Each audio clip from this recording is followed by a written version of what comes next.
The impossible dream to fight. Ang pangarap ninyo ay pangarap ko din. Sino ang nakakatanda at nakakaalala ng salitang ito? Ako! Kami! Sino ang nakakaalala sa putang inang pangarap na to? Na naging pangumot! Pangumot sa lahat! Bumabagyo dito na mga pulis na nasa KOGC. Tumulong naman kayo dito sa Antipolo, sa Tanay. Mga bulag ba kayo? Ang pamilya ninyo nakikita. Siguro naman, tay, umuwi ka dito. Tulungan natin ang mga kababayan natin dito sa NCR. Diba? Bumabagyo.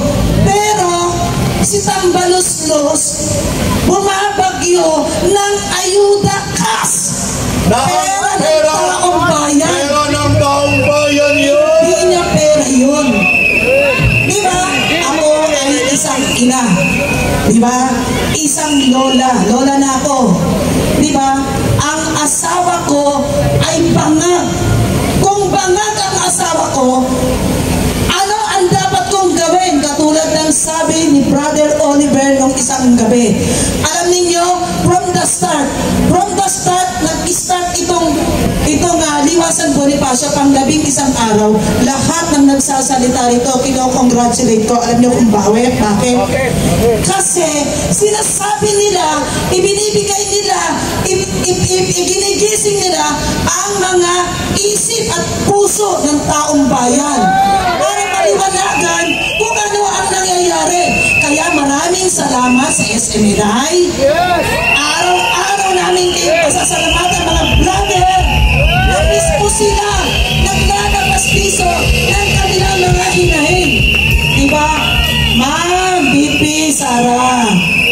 Diba? Kami ay hindi ko alam kung ano mga pinagagagawa namin noon, tumakbo ka lamang ng presidente. Pero dahil sa sabi mo, diba, iboto namin itong bangag na to. Ano ang nangyari, ma'am? Binudol tayo. Diba? Ang bubudol.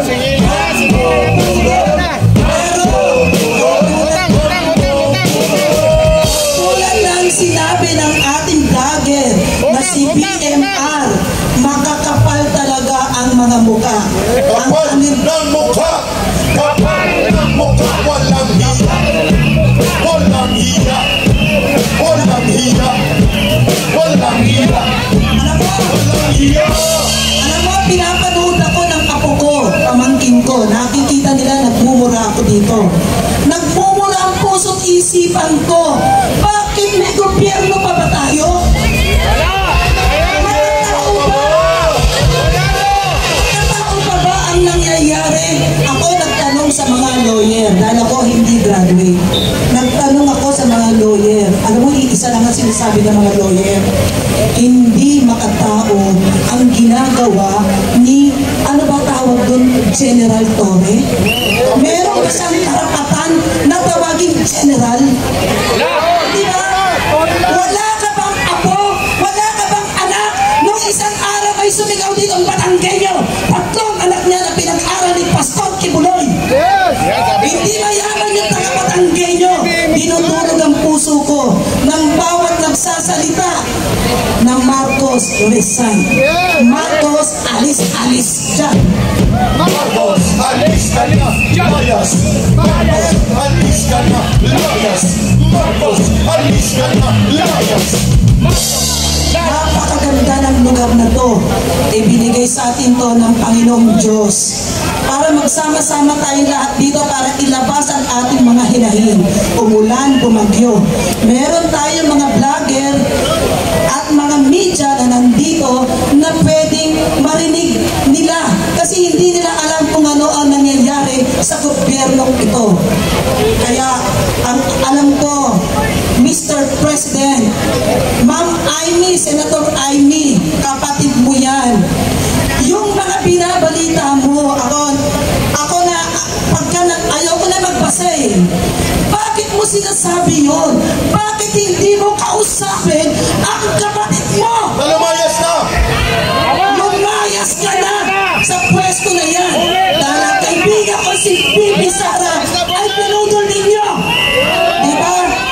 Meron din akong kaibigan. Diba? Magkaibigan kami sa hirap at ginhawa. Anong tawag doon, Senator Amy? Diba? Anong tawag doon, Sir? Mangga! Sana hindi totoo, no? Alam ko. Hindi lang siya mangay. Isa lang siya magagamit kung pangungunahan ni Senator Amy Marcos ang pagkalagkat at pagpapatalsik sa kanyang kapatid na inutil na abusado pa! Abusado! Inutil! Abusado! Inutil! Nananawagan kami, 10 ng aking mga kasamahan dito, mga taong gobyerno. Patukin naman ang inyong puso't isipan. Kung anak ninyo, kamag-anak ninyo, bibigyan ninyo ang hustisya ang nangyayari sa KOJC. Kung hindi ninyo ginanyan ang KOJC, walang taong bayan na magpupunta rito. Tama! Na para paalisin ka, dapat ano ang sigaw ng bayan ngayon? Diba? Marcos resign. BBM resign. Marcos Layas, resign. Marcos, resign. Layas. Marcos, resign. Layas. Marcos, resign. Layas. kanina. Kaya sa mga demonyo. Yes. Kanina, alam nyo, gabi-gabi, nananalangin dito. Mag-start si Brother Ricky. Pagkatapos, nananalangin si Brother Ricky. Ako, bago ako matulog, nananalangin ako. Bukas ng umaga, nananalangin ako, kailan ba ito uupa ang Diyos? Pero, sa narinig ko kanina kay Ka Eri at kay Yusek Ranke, na talagang dinididig na ng Panginoong Diyos ang ating mga panalangin. Kaya hindi ako magsasawang pumunta rito araw-araw. Hindi ako bayad. Hindi ako bayad. Hindi kami bayad. Hindi kami bayad. Hindi kami bayad. Hindi kami bayad. Sa araw-araw na nagbibigay, inihilom ng Panginoong Diyos ang akma. Binibigyan tayo dito ng pagkain, ng tubig, di ba? Nagpapasalamat din ako sa KOGC, di ba? Doon sa nangyari, alam mo, nag-uusap-usap kami paminsan-minsan. Ang topic namin, alam niyo kung sa ano, walang katapusan ang mga karapatan ng mga batang hindi makapag-aral eh. Subukan ninyo ang mga anak ninyo, hindi nag-aaral.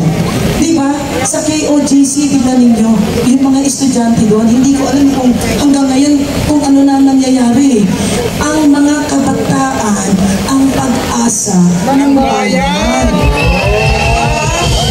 Pagkakamatay ng presidente kung hindi mag-aaral, pagkakamatay ng senador kung hindi mag-aaral, pero tinanggal ng karapatan ng gobyernong ito ang mga batang dapat nag-aaral ngayon sa KOGC. Diba? Wala rin kasi tinapos, kaya wala yung pag-aaral.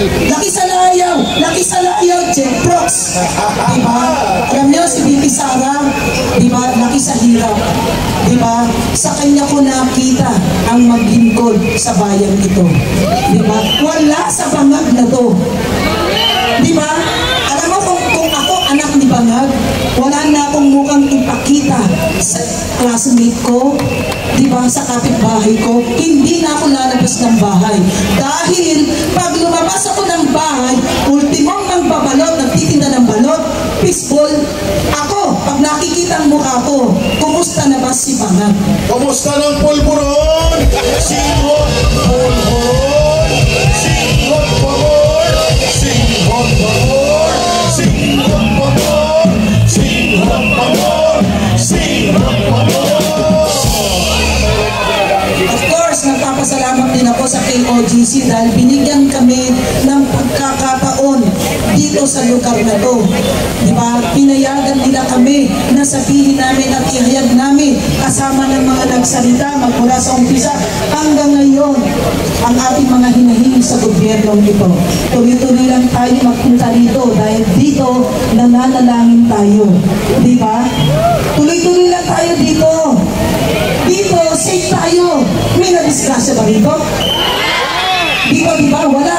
Dahil katulad ng Israel, napakaliit na bansa. Diba? Kinikera, pero nandoon ang Diyos. Diba? Walang nangyayari sa Israel. Wala silang sendata. Katulad ng nangyayari sa KOGC. Biblia at preach the gospel lang ang kanilang sandata. Diba?